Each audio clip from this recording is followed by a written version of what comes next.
Hello friends, math for you চ্যানেলে আপনাকে স্বাগত জানাই। এখানে সমস্ত competitive exam, SSC, PSC, CTET, railway, banking, group D, primary TET সমস্ত এক্সামের ম্যাথামেটিক্স খুব সহজ পদ্ধতিতে বোঝানো হয়। আজকে আমাদের বিষয় হচ্ছে পরিমিতির একটি পার্ট, গোলক বা স্ফিয়ার। আসুন দেখি গোলকে কোন কোন বিষয়গুলি আপনাদের মনে রাখতে হবে। প্রথমে গোলকের আমরা কিছু গুরুত্বপূর্ণ ফর্মুলা মনে রাখব।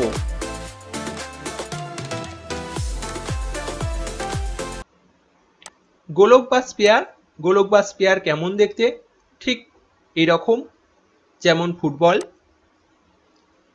গোলককে যদি আমরা দুভাগে ভাগ করি তাহলে দুটি অর্ধগোলক পাবো। এখানে দেখুন, আমি যদি জিজ্ঞাসা করি গোলকের মধ্যে সবচেয়ে বড় রিং কোনটি, গোলকের মধ্যে সবচেয়ে বড় রিং বা বৃত্ত কোথায় পাবো? যখন তাকে সমান দুভাগে ভাগ করা হবে, দেখুন দুটো ভাগে ভাগ করা হয়েছে, এটি একটি ভাগ, উপরের ভাগ, এটি নিচের ভাগ। এইখানে দেখুন একটি বৃত্ত আছে, বৃত্ত বা একটি রিং।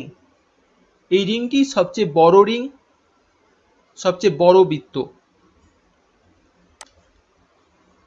এই দেখুন, এটি একটি অর্ধগোলক, এটি হচ্ছে সবচেয়ে বড় বৃত্ত, এটি হচ্ছে অর্ধগোলক।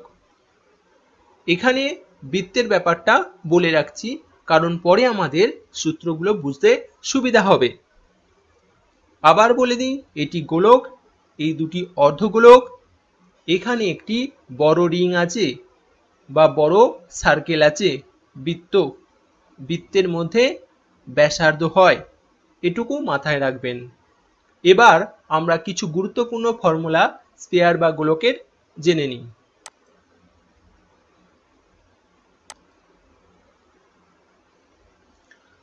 গোলকের বক্রতল বা সমগ্রতলের ক্ষেত্রফল। বক্রতল বা সমগ্রতলের ক্ষেত্রফলের সূত্র হচ্ছে 4πr² বর্গ একক। সমগ্রতল বলতে কি বোঝায়? এই দেখুন, এটি স্ফিয়ার, এর বাইরের যে তলটি সেটি বক্রতল, এই বক্রতলটি হচ্ছে সমগ্রতল।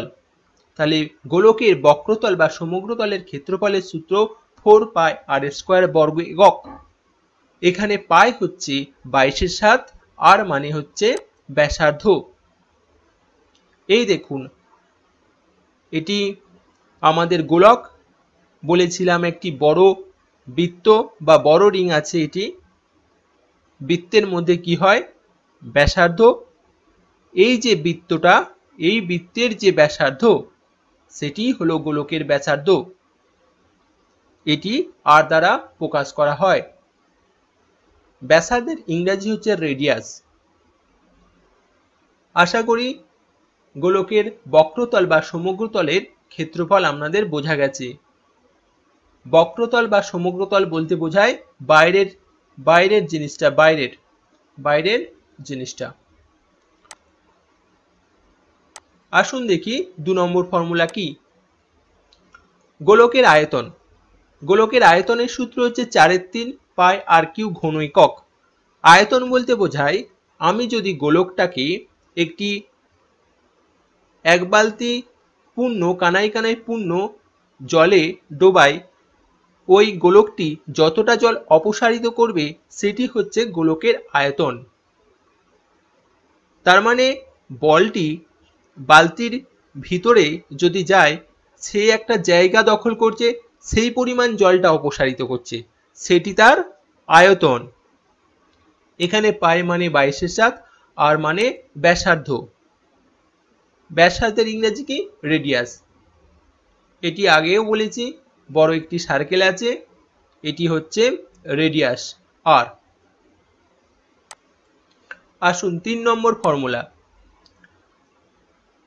গোলক দু রকমের হয়, ফাঁপা হতে পারে, নিরেট হতে পারে। যদি লোহার বল হয় তাহলে সেটি হচ্ছে নিরেট গোলক, আর যদি ফুটবল হয় তাহলে হচ্ছে ফাঁপা গোলক। তাহলে নিরেট গোলক অর্থাৎ লোহার বলের সমগ্রতল বা বক্রতলের ক্ষেত্রফল কত হবে? 4 পাই আর স্কোয়ার। কারণ এখানে বাইরের যে বক্রতলটা সেটি ফুটবলের সঙ্গেও সমান। ফুটবল আর লোহার গোলক দুজনেরই বাইরের ক্ষেত্রফলের সূত্র হবে 4 পাই আর স্কোয়ার। কারণ বাইরের তলটা বক্রতলটা দুজনেরই সেম, বাইরের তলটা, সেই জন্য বলা হচ্ছে এদের সমগ্রতল বা বক্রতলের সূত্র হচ্ছে 4 পাই আর স্কোয়ার। এবং লোহার বলটি আর ফুটবলটি যদি জলের মধ্যে ডুবানো হয়, জল যে অপসারিত করবে সেটি সমান। যদি লোহার বল আর ফুটবল দুজনের একই সাইজের হয় তাহলে দুজনের আয়তনও সমান, তাহলে সেক্ষেত্রে আয়তনের ফর্মুলাও 4/3 পাই আর কিউ হবে। এবার আসছি ফাঁপা অর্ধগোলক তার সমগ্রতল বা বক্রতলের ক্ষেত্রফলের সূত্র। ধরুন ফাঁপা অর্ধগোলক, একটি বল মাঝখান দিয়ে কাটা হয়েছে বা একটি তরমুজ মাঝখান থেকে কেটে দেওয়া হয়েছে, ভেতরে শাঁসটি নেই, তাহলে তার শুধু মাত্র বক্রতলটির ক্ষেত্রফল হবে 2 পাই আর স্কোয়ার বর্গ একক। পাই মানে 22/7, আর মানে ব্যাসার্ধ। এটি ধরুন তরমুজ, অর্ধেক তরমুজ, তাহলে শুধু আমরা এই খোলটা পাবো ফাঁপা, ভেতরে নিরেট অংশটা কিছুই নেই, তার মানে এই তলটা আমরা পাবো না। নিচের যে একটা তল সেই তলটা পাবো না, শুধু এই তলটা পাবো। এই তলটার ক্ষেত্রফলের সূত্র হচ্ছে 2 পাই আর স্কোয়ার। 2 পাই আর স্কোয়ার এটি হচ্ছে এর বক্রতলের ক্ষেত্রফল। কারণ বৃত্তটা যখন পুরো থাকতো, গোলকটা যদি পুরো থাকতো তাহলে কি হতো, তখন তার সমগ্র তলের ক্ষেত্রফলের সূত্র কি ছিল? 4 পাই আর স্কোয়ার। যেহেতু এটা শুধু অর্ধেকটা আছে, সেই জন্য এটা হচ্ছে 2 পাই আর স্কোয়ার। আর নিচের এই তলটি নেই, যেহেতু ফাঁপা, অর্ধগোলকটি ফাঁপা, সেই জন্য এখানে এই তলটি নেই, সেই জন্য শুধু 2 পাই আর স্কোয়ার হলো। আশা করি এটা বোঝা গেছে আপনাদের। এরপরে আসছি আমরা নিরেট অর্ধগোলকের বক্রতল বা সমগ্রতলের ক্ষেত্রফলের সূত্র। এখানে দেখুন ছবিটি নিরেট, অর্থাৎ তরমুজটি অর্ধেক কাটছি, ভেতরে শাঁস আছে, তাহলে দেখুন এখানটা দুটো তল পাচ্ছি, এই তলটি পাচ্ছি আর একটি এই তলটি পাচ্ছি, দুটো তল পাচ্ছি। তাহলে এটি হচ্ছে, এইখান থেকে এতটি হচ্ছে 2 পাই আর স্কোয়ার, আর এটি হচ্ছে একটা সার্কেল, বলেছিলাম এটি সবচেয়ে বড় সার্কেল, বড় বৃত্ত, তাহলে তার ক্ষেত্রফলের সূত্র পাই আর স্কোয়ার। তাহলে এই নিরেট অর্ধগোলকের বক্রতল বা সমগ্রতলের ক্ষেত্রফলের সূত্র হচ্ছে 2 পাই আর স্কোয়ার প্লাস পাই আর স্কোয়ার সমান 3 পাই আর স্কোয়ার বর্গ একক। পাই মানে 22/7, আর মানে ব্যাসার্ধ। নিরেট আর ফাঁপা এই দুটো মাথায় রাখবেন। নিরেট অর্ধগোলক আর ফাঁপা অর্ধগোলক দুজনের বক্রতল বা সমগ্রতলের ক্ষেত্রফল দুটো আলাদা হয়। ফাঁপা হলে 2 পাই আর স্কোয়ার, নিরেট হলে 3 পাই আর স্কোয়ার। 5 নম্বর সূত্র, নিরেট অর্ধগোলকের আয়তন। অর্থাৎ ধরুন এটি একটি নিরেট অর্ধগোলক, এটিকে যদি আমি জলে ডোবাই তাহলে যতটা জল অপসারিত করবে সেটি হচ্ছে এর আয়তন। তাহলে এর আয়তন কত হবে? যখন আমার পূর্ণ গোলক ছিল তখন তার আয়তন কত ছিল? 4/3 পাই আর কিউ।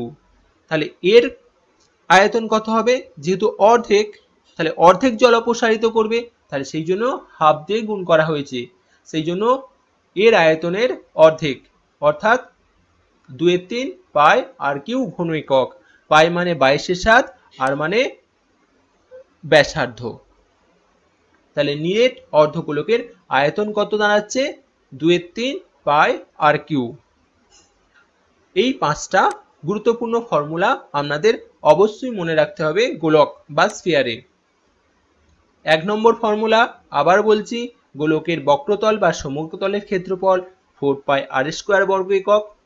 গোলকের আয়তন সমান 4/3 পার পাই আর কিউ ঘন একক। 3 নম্বর ফর্মুলা, ফাঁপা অর্ধগোলকের বক্রতল বা সমগ্রতলের ক্ষেত্রফল সমান 2 পাই আর স্কোয়ার বর্গ একক। 4 নম্বর ফর্মুলা, নিরেট অর্ধগোলকের বক্রতল বা সমগ্রতলের ক্ষেত্রফল সমান 3 পাই আর স্কোয়ার বর্গ একক। 5 নম্বর ফর্মুলা, নিরেট অর্ধগোলকের আয়তন সমান 2/3 পাই আর কিউ ঘন একক, যেখানে পাই সমান 22/7 আর মানে ব্যাসার্ধ। এই 5টা ফর্মুলা আপনারা অবশ্যই মনে রাখবেন। এরপরে আমি এই সূত্রগুলোর উপর ভিত্তি করেই আপনাদের পেয়ার বা গোলকের উপর অঙ্ক দেব।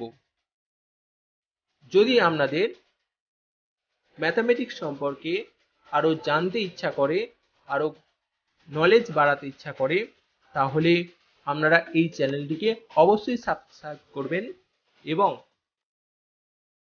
বেল বাটনটি প্রেস করবেন যাতে নতুন ভিডিওর নোটিফিকেশন আপনারা পেয়ে যান। এই ভিডিওটি যদি ভালো লেগে থাকে আপনারা অবশ্যই লাইক এবং শেয়ার করুন। ভিডিওটি দেখার জন্য আপনাদের অসংখ্য ধন্যবাদ।